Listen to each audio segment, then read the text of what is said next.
small moment. Based on Isaiah 54, 7-10. For a small moment have I forsaken thee, but with great mercies will I gather thee. In overflowing wrath I hid my face from thee for a moment. But with everlasting loving kindness will I have mercy on thee, saith Jehovah thy Redeemer. For this is as the waters of Noah unto me.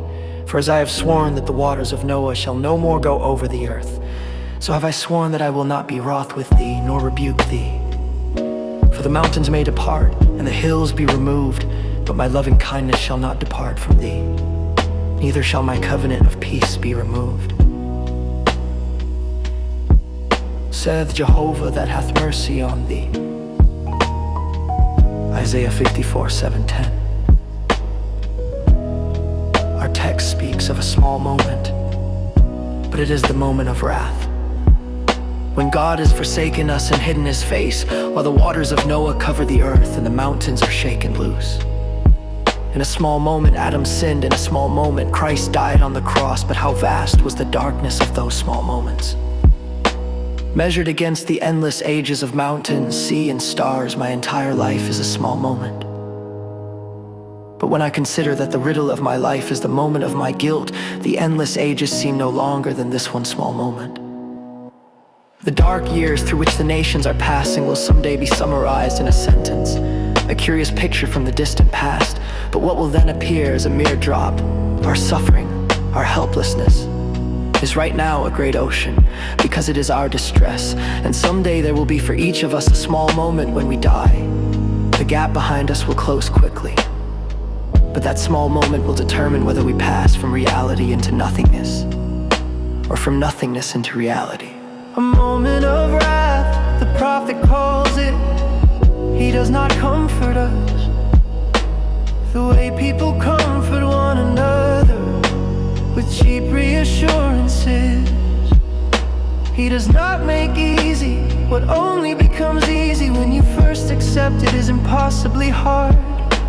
He tells us the door of our prison is bolted from the outside and can only be opened from the outside.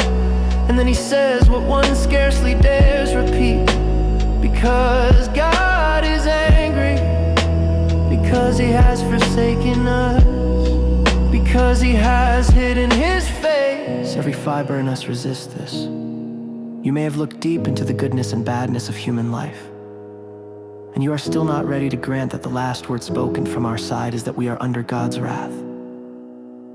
You say, if there is a God, all this talk of wrath must be figurative. But how do you know that? Is God what you can think up for yourself, or is he the one who has revealed himself, whom we can only believe? You say, in my conscience I have come to terms with God. But can your conscience settle with God on anything other than this? That you are under judgment? You remind yourself of Jesus Christ, but would not Jesus pray today as he prayed then? My God, why hast thou forsaken me? Did he do this only so we could be spared the truth? And then you say, but God cannot always be angry, nor can he have completely forsaken us.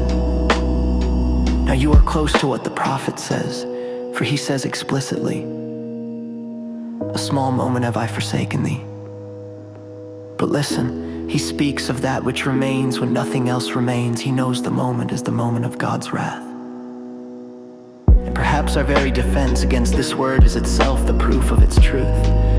Is not the shadow we walk in so dark precisely because we bear our own torches with such determination, refusing to let them be taken? Is the suffering humanity endures perhaps nothing other than humanity itself, insisting on judging rather than allowing itself to be judged?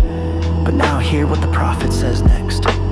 3 times he speaks the great but with great mercy will I gather thee, but with everlasting loving kindness will I have mercy on thee.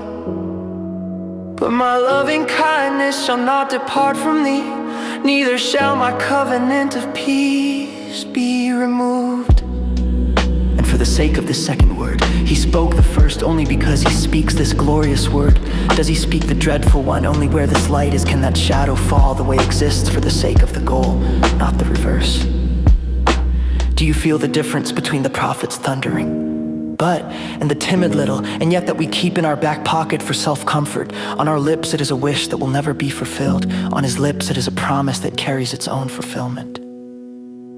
This is not a truth like other truths. You cannot formulate it into a system. With each breath you would lose the right to say it. If God had not said it first, I will gather thee, I will have mercy on thee, I will not be angry with thee. Take away that eye, God's own eye, and you take everything away. We do not do this, we do not know this, we do not have this. God does and knows and has this, and we await it as our inheritance. The moment continues, it does not stop being the moment of wrath.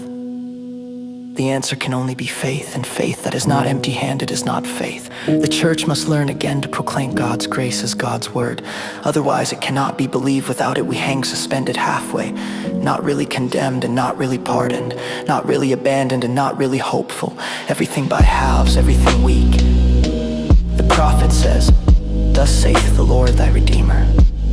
This is reality, the reality for which we hunger. We may doubt it continually, but we can also believe it, overcome our no through God's yes. Praise be to God, who according to his great mercy begat us again to a living hope by the resurrection of Jesus Christ from the dead.